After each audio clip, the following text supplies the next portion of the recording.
Welcome back to the Deep Dive. Today we are strapping in for a really high-stakes analysis of a college baseball matchup that is so much more than just 9 innings. Oh, absolutely. We're going to cut through all the noise, all the hype, and really analyze the titanic statistical and psychological conflict between Rice and Troy. And this is just a textbook clash of philosophies. I mean, on one side, you've got Rice, built on statistical perfection, elite pitching, and just sheer explosive power. A knockout blow. Exactly. They're always looking for that one big swing.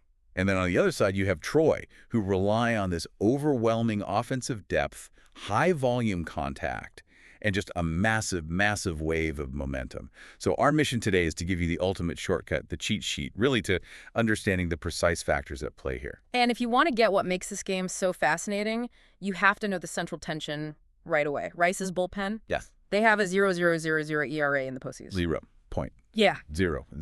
They have been literally perfect. So the question is, can Troy's superior offense, more hits, more runs, more traffic on the bases, can they actually find a way to overcome that? That is the core conflict. Yeah. Okay, let's unpack this, started with the cold, hard numbers. Yeah. Let's talk offense. Because if you just look at the sort of high-level comparison, Troy looks like they have a pretty big edge. That's the first thing you see, and it's true. Their offense is just relentless. They've got a higher team batting average, .420 compared to Rice's .390. Which is already impressive. It is.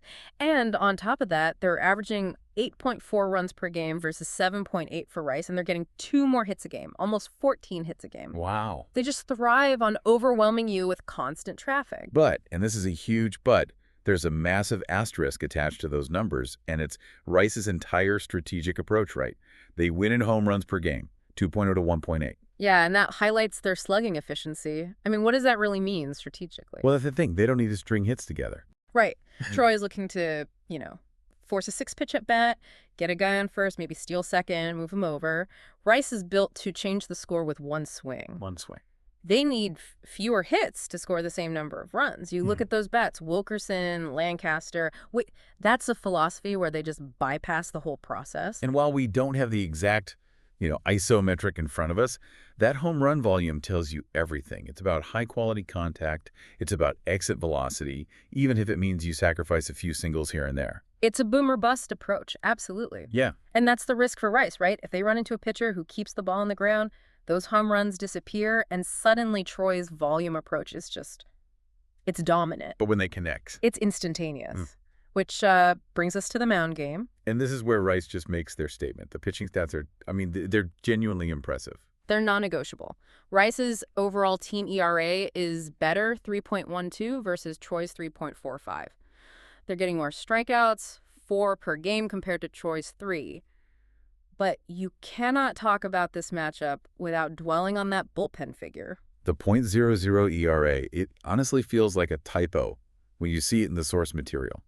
Not a single earned run from the relief corps in the whole postseason. I mean, that's just historically dominant. It is. And what's so fascinating is what that number does to the other team's planning. Troy knows they can't win with a traditional 9th-inning rally. It's just not going to happen against that kind of perfection. So they have to get to the starter. They have to either jump ahead really early, or they have to break that starter before Rice can even think about bringing in the closer. And, Troy's bullpen is still really good. 1.12 ERA is stellar at this stage. Oh, for sure. But that gap between 1.12 and .00 in a do-or-die game, it feels monumental. It just fundamentally changes how both coaches are going to manage those late innings. Exactly. For Rice's coach, it's a massive confidence boost. It lets your starter have a shorter leash because you know the game gets locked down the second the bullpen door opens. Right. And speaking of locking things down, let's touch on defense. Clean baseballs. Uh-huh. Because one error can decide everything when runs are this tight. Yeah, and if we connect this to the bigger picture, both teams are solid, but Rice, again, has that slight edge. They average about half an error per game versus Troy's 0.7. Doesn't sound like much. It doesn't, but in a game that the source predicts will be like 7-6, Yeah. one bobble, one extra runner, that could be the entire game, especially against an offense like Troy's that thrives on having men on base. That makes perfect sense. Oh. Okay, let's shift from the team stats to the individuals. The sources suggest that while Troy has that deep 9-man threat, Rice Rice has the most explosive, heart-of-the-order trio in the entire bracket. And this is where Rice can just flip a game on its head. That trio it's terrifying for any pitcher. You start with B. Wilkerson at first base, hitting an absurd .615. .615, with 2 huge home runs. That kind of average at this stage, it's unheard of. Then you've got S. Lancaster, the DH. He is putting up, tournament MVP numbers. A .482 average, 4 homers, 10 LEI. Yeah. He's the engine. He is the engine behind that whole slugging efficiency thing we were talking about. Yeah. And the third piece of that puzzle is B. Waite in center field, hitting .588. He's the on-base machine. He's the guy who's almost guaranteed to be on base when those big power bats come up. Plus lethal speed. Lethal speed creates havoc. But Troy, like we said, isn't relying on 1 or 2 guys. They have threats everywhere. You can't pitch around anyone. Yeah. So tell us about their key hitters. Well, leading the charge is G. Falkenbach, who's hitting .593 and leads the team in RBI. Then you have R. O'Brien at the top of the order, setting the table, hitting .489. And Jabzanski, right? He's been a breakout star for them. A legitimate breakout star. Hitting .500 with 2 home runs and 8 RBI. There's just no cold spot in that lineup. You can't take a pitch off. Which naturally leads us to these key individual matchups the source material highlighted. Let's start with the big one, the battle of the cleanup hitters. Wilkerson for Rice versus O'Brien for Troy. And the verdict here is it's a wash. It's even. Really? Yeah, the source sees both of them as just elite, high-average, difference-making players. You can't really find an edge either way.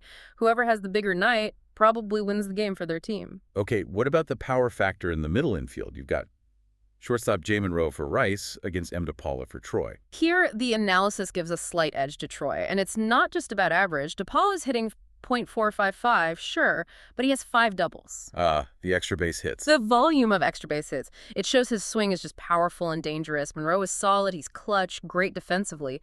But DePaula's ability to turn a single into a double is a game changer. And maybe the most critical matchup of all, the starting pitchers. T. Dirk for Rice, Q. Orman for Troy. Yeah, and this is a fascinating contrast. Dirk has been on a really short leash for Rice, while Orman just came off a dominant 6-inning 0-run performance. Why the short leash for Dirk? Is it a health thing or is it strategic? Based on the notes, it's all strategy. Rice doesn't need 7 or 8 innings from him. They just need 4 strong, efficient innings to bridge the gap to that perfect bullpen. Right. So if Dirk struggles with command early, Coach McAndrews will not hesitate to pull him. Orman, on the other hand, looks like a true ace right now. He looks like he can neutralize that Rice lineup for longer, which buys crucial time for his own offense. So the verdict leans toward Troy for the starters, which means that Rice's bullpen might have to come in earlier than they want, maybe the 5th inning. Precisely. And that is the leverage point of the entire game right there. Before we get to the final prediction, we have to talk about the sheer swagger here, the personality, because the intangibles, the mental warfare, this is fantastic for the listener. Oh, it's amazing. This is where momentum takes center stage, but in 2 completely different forms. Rice's momentum is, it's controlled, it's statistical. Yeah, clinical. Clinical. They've fought through elimination games, they've proven their clutch, and they know their bullpen is a strategic cheat code. They're confident. But Troy's momentum is just pure high-octane adrenaline. They just dropped 10 runs in extras to beat Florida. They are battle-tested, they're resilient, and they genuinely believe they are unstoppable right now. It's an aggressive belief, and that confidence, it translates directly into the, quote, war, which gives you so much insight. The sources call Rice's mentality the launch codes. The launch codes, I love that. It's not just about hitting home runs, it's about maximizing contact quality, exit velo, viewing every quality swing as a potential launch. And their coach, McAndrews, he's leaning into it. He's already downplaying Troy's power, saying their lineup will look like they brought pool noodles to a sword fight against his pitchers. And then Lancaster, the DH, he backs it up. He says he's not swinging for hits, he's swinging for structural damage. Oh, come on. And they're closer. T. Hubbard, the guy with the .000 ERA, says he looks forward to breaking hearts in the 9th. They're just cold-blooded. But Troy is bringing the heat right back. The source calls it the swagger and trauma. That's right. Their coach, Simmons, is promising exit velocity and extra base trauma right back at them. And they are taking direct shots at the Rice Stars. Troy's O'Brien, who's matching up against Wilkerson, fired off this unbelievably cocky line. He said, once he goes yard, they'll be tied in home runs, and I'll still be prettier. That is just premium grade bravado, just trying to get under their skin. But the line that really sums it all up, for me, came from Troy's DH, A. Garza. He directly challenges that .000 ERA. He says, if Rice's bullpen ERA is 0.000, they haven't faced me yet. Tell Hubbard to enjoy that number while it lasts. That's it. That is the entire matchup in a nutshell. Statistical certainty against overwhelming aggressive confidence.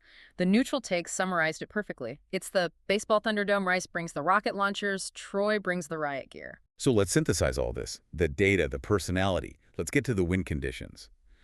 If you're Rice, what is your path to victory? It's simple, really. They have to take an early lead. That means those power bats, Wilkerson, Lancaster, Waite, they have to go deep 2 or more times. If Rice can take a lead into the 7th inning, they hand the ball to that bullpen, and the game it's probably over. The probability just skyrockets. And for Troy, Yeah. the team built on volume and depth. How do they crack the code? How did they beat the perfect bullpen? Troy wins if they can execute their game plan. They have to string together 13-plus hits. They have to put pressure on the bases constantly, force Rice's defense to make plays under pressure, and their own bullpen. It has to hold up against Rice's core sluggers. Yeah, they can't get into a home run derby. No. If they try to match Rice home run for home run, they will lose. They have to win with volume. So the rubber meets the road. After all this analysis, the power, the depth, that .000 ERA, the swagger, where are the sources leaning, it feels like a total coin flip. It does. It's power versus depth, shutdown arms versus momentum bats. But despite the overwhelming statistical advantage Rice has on the mound, the analysis predicts that Troy's infectious confidence and that unrelenting volume will eventually break through. So what's the specific prediction?